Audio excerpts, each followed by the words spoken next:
네, 오늘 주신 하나님의 말씀 함께 찾아보겠습니다. 오늘 함께 볼 하나님의 말씀은 창세기 3장 14절에서 24절까지 말씀입니다. 제가 있는 성경으로 구약 4페이지쯤에 있습니다. 오늘 함께 볼 하나님의 말씀 창세기 3장 14절에서 24절입니다. 다 찾으셨으면 한 절씩 교독하고 마지막은 합독하겠습니다. 제가 3장 14절 읽도록 하겠습니다. 여호와 하나님이 뱀에게 이르시되 내가 이렇게 하였으니 내가 모든 가축과 들의 모든 짐승보다 더욱 저주를 받아 배로 다니고 살아있는 동안 흙을 먹을지니라.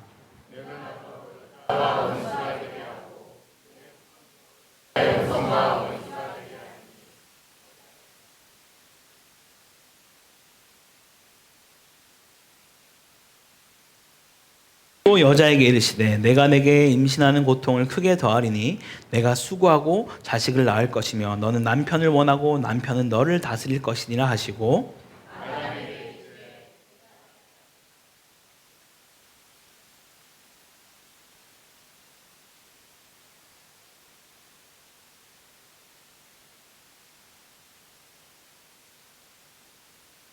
땅이 내게 가시덤불과 엉겅퀴를 낼 것이라. 내가 먹을 것은 밭의 채소인즉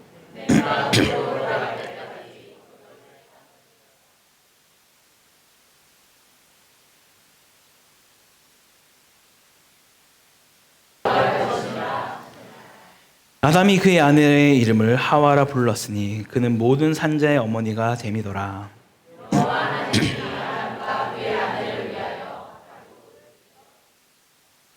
여호와 하나님이 이르시되 보라 이 사람이 선악을 아는 일에 우리 중 하나같이 되었으니 그가 그의 손을 들어 생명나무 열매도 따먹고 영생할까 하노라 하시고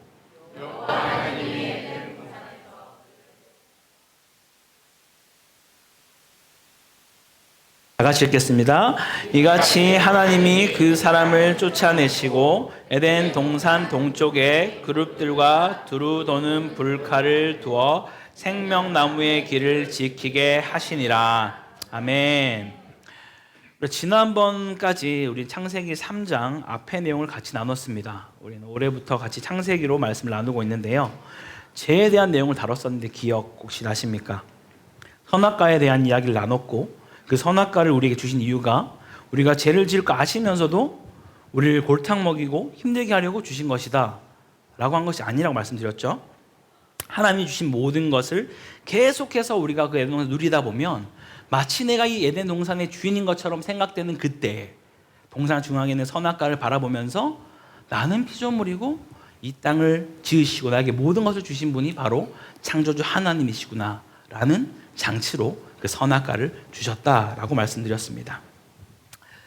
물론 이 선악과를 따먹은 것 자체가 불순종이고 죄가 맞습니다. 하지만 더 죄의 뿌리는 무엇이라고 말씀드렸나요? 내가 바로 선악과를 먹음으로써 하나님과 같이 되려고 하는 그 마음. 더 이상 이 동산의 주인이 하나님이 아니라 내가 주인이 되어서 내가 그 선악을 분별하겠다라고 말하려고 하는 그 태도가 바로 이 죄의 뿌리라고 말씀드렸습니다. 뿐만 아니라 언제나 우리 가장 좋은 것을 주시고 모든 것을 베푸시는 그 하나님을 나에게 가장 좋은 것을 주시지 않은 그런 악한 하나님처럼 오해한 그 마음 또한 죄의 시작이 되었다라는 것이죠. 그리고 그 죄가 들어왔을 때 이들의 모습이 어떠했습니까? 선악을 분별하는 눈이 열린 것이 아니라 자신들의 부끄러움과 수치를 보게 되는 눈이 열리고 말게 됩니다. 그러면서 자신의 것들을 가리기 위해서 그렇게 무화과나무 잎으로 가리기에 급급하며 그리고 하나님으로부터는 멀어지고 숨으려고 하는 것이 바로 이 죄의 습성이었습니다. 그리고 하나님이 아담에게 물었을 때 그는 그 죄의 원인을 자신에게 돌리지 않습니다. 어떻게 하죠? 여자에게 돌립니다. 심지어 어떻게? 하나님이 주신 여자예요. 당신이 주신 그 여자가 나에게 이것을 먹겠다라고까지 얘기를 한다라는 것이죠. 마찬가지로 이 여자도 뱀이 자기를 깨웠다라고 끊임없이 남 탓을 하는 모습을 우리는 볼 수 있습니다. 분명히 제가 그때 말씀드렸던 것처럼 아담은 원래 그 자리에 함께 있었습니다. 이전에 꼭 마치 뱀과 여자만 있다가 여자가 그것을 받아서 이동한 것처럼 우리가 생각을 많이 했는데 아담은 그 자리에 함께 있었어요. 그러니까 그 말을 직접 들은 사람은 아담인데 하나님께서 이것을 먹지 말라고 말을 들은 것은 아담인데 본인은 그것을 알았지만 말리지 않았다라는 거예요. 설명하지도 않았습니다. 본인의 그 마음을 이미 나도 선악을 분별하는 그런 하나님과 같은 자가 되어볼까라는 그 마음이 이미 들어왔다라는 것이죠. 그렇게 우리는 지난 설교가 이렇게 마무리되었습니다. 이런 죄의 모습은 시대를 불문하고 창조 때부터 지금까지 계속해서 이어져 오는 모습이 아닌가 생각합니다. 지난번에도 제가 한번 말씀드렸지만 요즘 사회의 심각한 질병 중에 하나가 자기애성 성격 장애, 즉 나르시시스트라는 이것을 아주 많은 사람들이 가지고 있습니다. 코로나 이후에 각종 정신적 질환이 더 많아졌다라고 해요. 이 증상을 가진 이들이 가장 많이 보이는 것은 바로 남 탓입니다. 오직 나만 주목받고 내가 중요하고 나를 위해서라면 그 어느 누구도 희생시킬 수 있고 극단적으로 얘기하면 죽일 수도 있는 그러한 성향을 가진 자들이 바로 이 나르시시스트라는 것이죠. 공감 능력이 매우 결여되며 끊임없이 나의 잘못을 대신한 누군가를 찾으려고 합니다. 저 때문이야, 아내 때문이야, 남편 때문이야, 자녀 때문이야, 당신 때문이야, 상사 때문이야, 이런 얘기들을 끊임없이 하는 것이죠. 심지어 이런 사람이 회사 안에 상사로 있는 경우에 실제로 직원들이 자살하는 경우들이 있습니다. 그만큼 아주 이 죄의 습성은 심각한 상태를 초래하고 하나님의 형상대로 지음받은 우리의 형상을 일그러뜨렸다라는 것을 말해주고 있다라는 것이죠. 그럼 오늘 본문은 이러한 죄에 빠진 우리를 보시면서 반응하신 하나님의 그 모습에 대한 것을 같이 나눠보기 원하는데요. 도대체 어떤 모습을 보이시기에 끝까지 사랑하시는 하나님이라고 말하는지 우리 함께 같이 살펴보겠습니다. 14절에는 하나님이 뱀에게 바로 저주를 하는 모습이 나옵니다. 인간인 아담과 여자에게는 왜 그랬는지를 물어보세요. 하지만 이 사단인 뱀에게는 그런 기회조차 주지 않으시고 바로 저주하시고 심판하십니다. 이 뱀에게 말씀하시기를 내가 이렇게 하였다라고 말씀하시죠. 바로 인간을 유혹하여 선악과를 따먹게 하였으니 라고 말을 하고 계신 겁니다. 그래서 말씀하신 저주가 무엇입니까? 땅의 모든 가축과 짐승보다 저주를 받아 배로 다니고 흙을 먹게 된다라고 말합니다. 이 말이 무슨 말일까요? 뱀이 저주를 받기 전에는 그럼 혹시 걸어 다녔을까요? 그런 의미를 말하는 것이 아닙니다. 오히려 이것은 기어다니는 뱀인데 그러한 동작 안에 저주라는 상징적 의미가 부여되었다라는 것이죠. 배로 기어다닌다는 것은 이 레위기에 보게 되면은 가증한 것이다라고 표현합니다. 이 가증은 몹시 괘씸하고 얄미운 것, 그런 상태를 말하는 것인데 이 뱀이 다른 어떤 짐승보다 낮은 지위를 갖게 되었음을 지금 성경은 말해주고 있다라는 거예요. 이 흙을 먹는다라는 표현도 동일한 표현입니다. 가장 천하고 낮은 위치에 있음을 다시 한번 강조해서 그 뱀에게 저주하고 있다라는 것이죠. 분명 이전에는 어땠습니까? 이 뱀은 많은 동물 중에 가장 강교하였다라고 말을 했죠. 뱀이 인간보다 더 높은 위치에 있으려 하다가 이제는 가장 낮고 천한 자리로 처해지게 되는 그러한 저주를 뱀이 받게 되었다라고 말해주고 있습니다. 그럼 이제 누가 벌을 받을 차례인가요?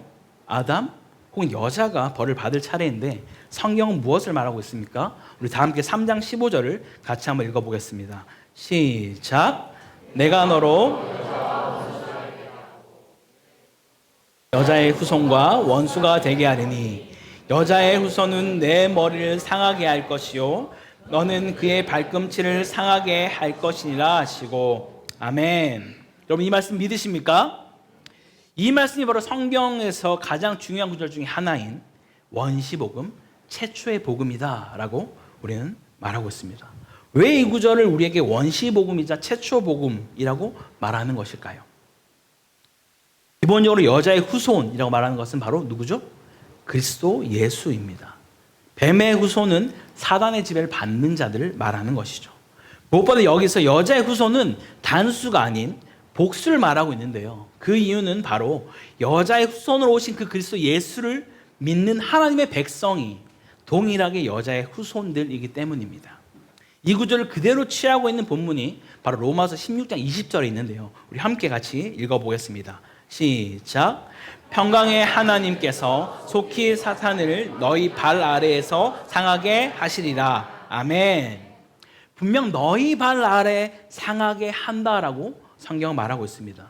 성도들의 끊임없는 영적 싸움을 말하는 것이기도 할 것입니다. 하지만 분명한 것은 이미 전쟁에 승리하였다라는 사실을 믿으시기 바랍니다. 결국 하나님과 사단은 어떤 싸움의 어떤 동등한 대상에 속해 있지 않다라는 거예요. 끊임없이 우리가 이 땅에서 살아가는 동안 이 원수 사탄이 우리를 공격하고 넘어뜨리려고 한다라는 것이죠.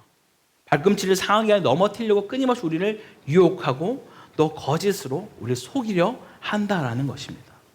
사단의 후손이 누구일까요? 끊임없이 내가 주인 되려고 하고 하나님께 불순종하며 내가 하나님처럼 되어 살려가는 모든 이들이 바로 사단의 후손인 것이죠. 절대 사단의 유혹에 넘어가지 마시기 바랍니다. 이미 승리하신 그 주님을 붙들고 살아가는 우리 모두가 되기를 간절히 소망합니다. 이렇게 주님이 우리에게 그 구원의 길을 먼저 제시하시고 그 다음에 무엇을 하십니까? 이제 징계를 하십니다. 자, 우리가 징계를 말할 때 한 가지 오해해서는 안 되는 것은 주님은 사랑하시는 자에게 반드시 징계를 하십니다. 우리가 보통 부모로서 자녀를 훈육할 때 사랑의 매를 때린다라고 얘기를 하죠. 우리가 주님이 사랑하시는데 왜 나에게 이런 일을 겪게 하시지? 이런 어떤 고백들을 할 때가 많이 있습니다. 그거는 우리가 오해하는 겁니다. 우리가 히브리서 12장 8절 말씀을 같이 한번 읽어보겠습니다. 시작. 징계는 다 받는 것이거늘 너희에게 없으면 사생자요 친아들이 아니니라. 아멘. 주님은 우리를 저주하지 않으시지만 징계를 하신다라는 거예요. 사생자가 아니라 친아들이자 나의 자녀이기 때문에 주님은 그릇된 길로 가는 것을 가만히 두지 않는다라고 말씀하는 것이죠. 그러면서 먼저는 16절에 여자에게 징계하십니다. 임신하는 고통을 주고 자식을 낳을 것이라 라고 말씀합니다. 물론 이 임신하는 것의 고통을 남자인 제가 알 수는 없습니다. 들어보기에는 거의 수술방 형광등이 거의 보이지 않을 때쯤 아이가 나온다. 그만큼 힘이 든다라는 얘기들을 하더라고요. 물론 예전 같으면 남편이 머리채를 잡고 이렇게 할 수도 있겠죠. 그만큼 참 쉽지 않은 그 고통을 이 여자에게 주셨다라고 말합니다. 하지만 이 생명을 주었다라는 것은 이 생명을 품으로써 그것을 잉태할 때 우리가 알게 되는 생명의 가치 또한 엄청난 축복이다라는 것이죠. 그것이 단순히 우리에게 저주로만 온 것이 아니라 여자로서 생명을 품고 잉태함으로써 그 생명이 얼마나 우리에게 가치 있는 일인지를 알게 된다라는 것입니다. 뿐만 아니라 또 여기서 무엇을 말합니까? 여자가 남편을 원한다라고 말합니다. 이것은 단순히 그냥 우리 남편으로서 내가 사랑하고 원하는 그런 말을 말하는 것이 아닙니다.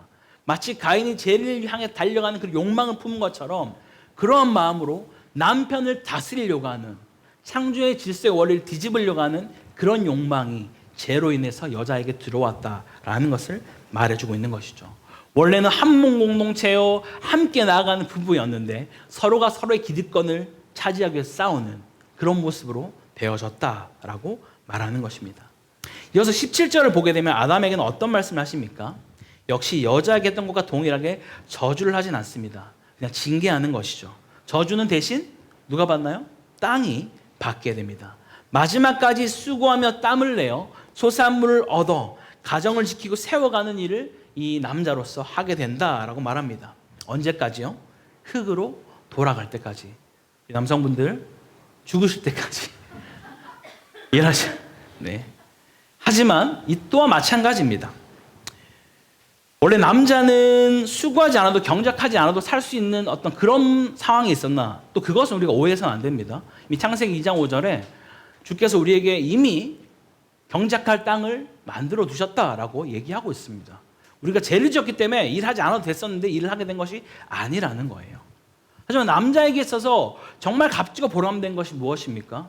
내가 사랑하는 우리 가족들을 위해서 수고하고 땀을 내며 그들을 향해서 먹여 살리는 그 일들을 감당했을 때 우리에게 보람되고 값진 일이 없다라는 것을 하나님 우리 가운데 또 허락하셨다라는 것입니다. 어쩌면 이 두 가지의 징계라고 말하는 것은 징계로 끝이 아니라 생명의 그 소중함을 알게 하시고 얼마나 내가 수고하며 또 이 가족들을 먹여 살리며 책임지는 가장으로서의 그 책임이 얼마나 가치 있는 일인지를 알게 하신 것이 바로 하나님의 놀라운 사랑의 메시지다라는 것이죠. 그러한 것을 아는 자들은 생명을 결코 소홀히 하지 않습니다. 결코 일하고 수고하는 것을 경히 여기지 않는다라는 거예요. 자, 그런데 여기서 더 중요한 내용이 있습니다. 하나님이 지금 사람에게 너는 흙이니 흙으로 돌아갈 것이다 라고 말씀합니다. 이것은 비단 아담에게만 한 것이 아니라 이 여자 사람에게 다 얘기한 것이죠. 하나님이 생기를 불어넣은 분명한 생명인데 여기 성경에서는 너희가 지을 때 흙으로 지어졌으니 흙으로 돌아간다 라고 말을 한다라는 것입니다. 너희가 생명으로 다시 생명이 죽어서 간다라고 말하지 않는다라는 거예요. 다시 말하면 이 육신으로 지어진 이 흙으로 지어진 육신만이 우리 가운데 죽게 된다라고 말하는 것이죠. 죄의 삭은 무엇입니까? 사망입니다. 그렇기 때문에 반드시 죽어야 하는데 그 죽는 것은 우리의 육체가 죽어질 것이다 라고 말하는 것이죠. 우리에게 주어진 육체의 고통의 끝이 있음을 지금 주님은 우리 가운데 말씀하고 있다라는 거예요. 수고하고 고통받는 그 삶의 끝이 우리에게 도래한다. 그래서 우리의 육체는 비록 죽지만 우리의 영은 살아서 하나님과 영원한 삶을 누리는 축복을 누리게 될 줄 믿습니다. 그런 후에 아담은 20절에 무엇을 하게 됩니까? 드디어 여자에게 이름을 지어주게 됩니다. 뭐라 짓죠? 하와. 혹시 여러분 가지고 있는 성경책의 앱에 보면 이렇게 1이라는 표시나 혹은 이런 어떤 숫자가 적혀 있을 겁니다. 이 하와의 뜻이 무엇인지 아십니까? 생명이라는 뜻입니다.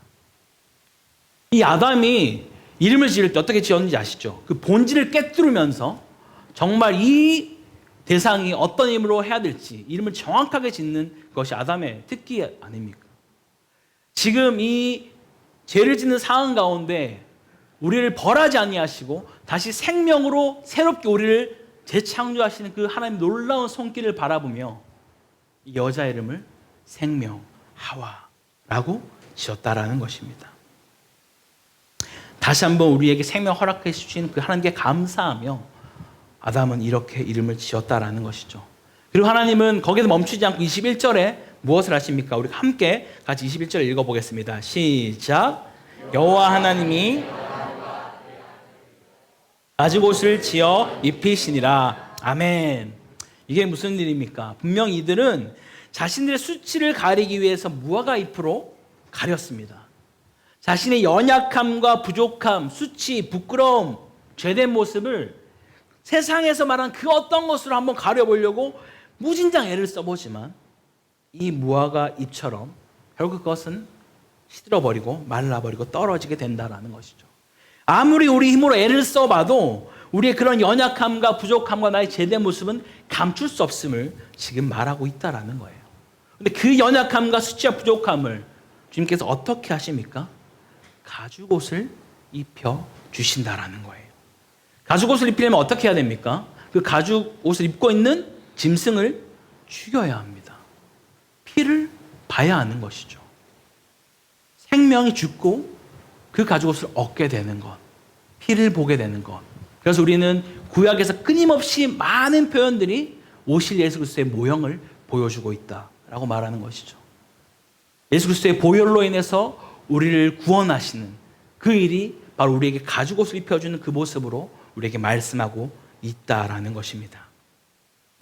죄를 지은 그들을 그냥 징계하고 내버려 두신 것이 아니라 오히려 징계가 축복이 되게 하시고 영원하지 않을 것으로 어떻게든 자신의 수치를 가려보려고 하는 발버둥치는 그런 자들에게 예수 보혈의 공로로 우리를 구원해 주셨습니다. 할렐루야. 이처럼 하나님 우리를 포기하지 않으시고 끝까지 사랑하는 것을 성경 계속해서 말씀하고 있다라는 거예요. 그 사랑의 메시지는 여기서 끝나지 않습니다. 바로 22절, 24절까지 연결되어 말씀하고 있는데요. 어떻게 말씀하나요? 하나님은 아담과 하와가 이 생명나무의 열매를 따먹고 죄된 몸으로 영생할까에 어떻게 하시죠?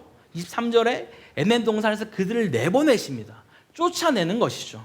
왜 그렇게 주님은 하셔야만 했을까요? 만약 그들이 에덴 동산에 머무르면서 주님의 약속대로라면 그들을 정령 죽여야만 합니다. 하지만 그들을 쫓아내심으로 그 죽음을 면하게 하셨고요.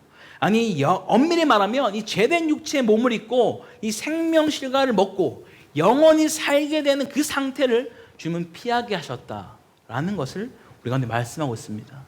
심지어 동쪽의 그룹들과 함께 도는 불칼로 생명나무의 그 길을 지키게 하셨다라고 말합니다. 여기서 여러분 그룹은 무엇인가요? 단수가 아니라 복수인 그룹? 그걸 알고 계시면 신천지 가시면 됩니다. 큰일 나요 여러분. 네, 이건 케루빔이라는 천사입니다. 천사를 세워서 그 길을 지키게 하셨다라고 말씀하는 거예요. 그 좋은 걸 먹지 못하게 하려고 했던 것이 아니라 죄된 그 육체의 몸을 가지고 영원한 생명을 살아가게 되는 그 상태로 빠지게 될까 봐 우리를 너무나 사랑하셔서 그런 죄된 상태에 빠져있지 않게 하려고 그 죄된 몸이 끝나는 것을 경험하게 하기 위해서 그것을 막으셨다라고 성경은 말씀하고 있습니다. 그러한 사랑이 오늘도 여전히 우리 가운데 흘러온다는 그 사실을 믿으시기 바랍니다. 사랑하는 성도 여러분, 오늘 우리는 이 창세기 말씀을 통해서 우리를 포기하지 않으시고 끝까지 사랑하시는 하나님의 성품에 대해서 우리는 살펴보았습니다. 원수 사탄 마귀에겐 변명할 기회조차 주지 않으시면서 바로 저주를 하십니다. 하지만 우리 인간을 징계하실 때는 무엇을 먼저 주십니까? 원시복음, 최초복음을 주셔서 피할 길을 내어주신다라는 것이죠.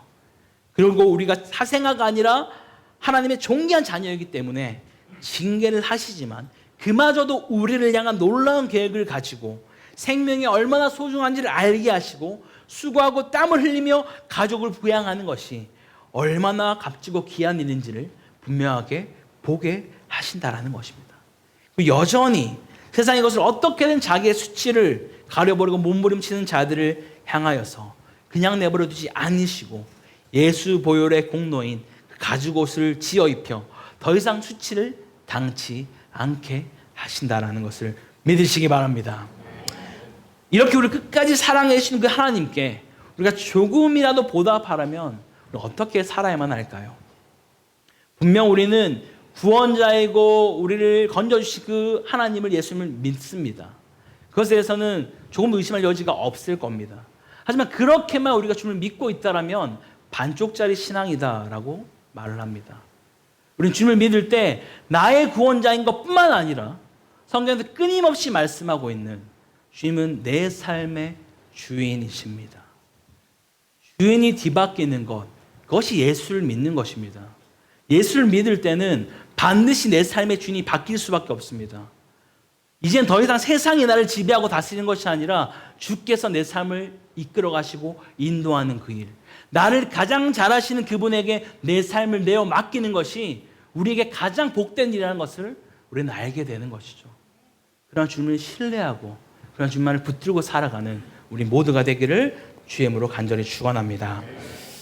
우리 함께 같이 기도하겠습니다. 오늘 이 시간 또 이 말씀을 통하여서 하나님, 오늘 또 창세기 말씀 가운데 하나님께서 또 죄를 범한 이들 가운데 징계하셨지만 그 징계가 벌로만 끝나는 것이 아니라 우리에게 여전히 우리를 향한 축복과 사랑의 메시지로 말씀하고 있다는 것을 우리가 보게 됩니다. 아버지, 끊임없이 이 세상 가운데 살아가며 어떻게든 나의 수치와 나의 죄된 모습을 감추기 위해서 영원하지 않는 그 세상의 것들을 취하여서 내 앞을 모든 것을 가려보지만 이내 시들어버리고 사라지는 것을 우리가 보게 됩니다. 아버지, 더 이상 그 영원하지 않는 것에 우리의 목숨을 내어주며 우리의 삶을 내어주며 시간을 내어주며 살아가는 자들이 아니라 영원하신 그 그리스도 앞에 우리의 삶을 내어드리며 나를 끝까지 포기하지 않으시고 건져주시는 그 주님을 신뢰함으로 주님만이 내 삶의 주인이십니다라고 고백하며 살아가는 복된 인생들로 우리 붙들어달라고 여러분, 우리 간절히 주님 앞에 기도하며 나가겠습니다. 함께 기도하겠습니다. 하나님, 풍성하신 하나님 아버지, 감사합니다. 아버지, 오늘 이 시간 우리가 또 이 창세기 말씀을 통하여서 주님 어떻게 우리 가운데 말씀하시고 가르치신 일을 보게 되었습니다. 아버지, 이 아담과 하와가 선하신 주님을 오해함으로써 그들이 하나님처럼 되고자 하는 그 마음을 품고 아버지 죄악 가운데 나아갔을 때 아버지 그냥 그들을 내버려 두지 아니하시고 하나님, 그들이 정말 사생자가 아니기 때문에 아버지 우리의 귀한 자녀이기 때문에 그들을 아버지 품으시고 징계하시며 바른 길로 가게 하시는 그 주님, 동일하게 우리의 삶 가운데 찾아오셔서 우리가 그릇된 길로 세상의 것을 추구하며 세상의 것을 나의 어떤 것을 가려보려고 하는 그러한 몸부림 가운데 있는 우리를 주님 굽어 살펴주시사 예수 보혈의 공로로 우리를 정결케 하여 주시고 덮어주시고 주의 은혜로 살아가는 복된 인생으로 걸어가게 하여 주시옵소서. 그래서 예수를 믿는다라는 것, 주님이 나의 구원자요 나의 생명의 주관자라는 것을 믿는 것뿐만이 아니라 주님만이 내 삶의 주인이십니다. 나를 다스리시고 나를 인도하시는 분 바로 주님이십니다라고 고백하며 그 주님을 따라 살아가는 그 주님만이 나의 영원한 주인 되시는 그 삶을 살아내는 복된 인생으로 우리의 삶을 인도하여 주시옵소서. 지금 그렇게 주님을 찬양하오니 우리가 말씀하실 것을 통치하시고 인도하여 주시옵소서.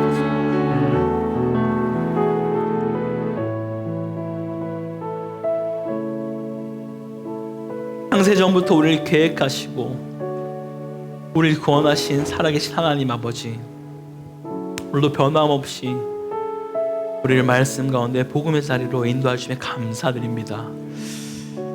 매주 듣는 그 말씀이 아버지 그냥 형식적으로 주일이니까 듣는 말씀으로 끝나지 않게 하시고 마치 오늘 이 아담과 하와의 모습이 나의 모습은 아닌지 돌아보게 하여 주시옵소서. 나의 연약함과 나의 부끄러움과 죄된 모습을 다른 세상의 그 어떤 것으로 가리려고 하고 몸부림치며 그래도 해결되지 않는 그 공허함과 고통 속에 머무는 것이 아니라 이제는 나를 구원하시고 나에게 영원한 생명 주시는 그 예수 그리스도의 보혈의 공로를 의지하여 우리의 삶이 다시 한번 주님 앞에 바로 서게 되는 복된 시간으로 우리 인도하여 주시옵소서.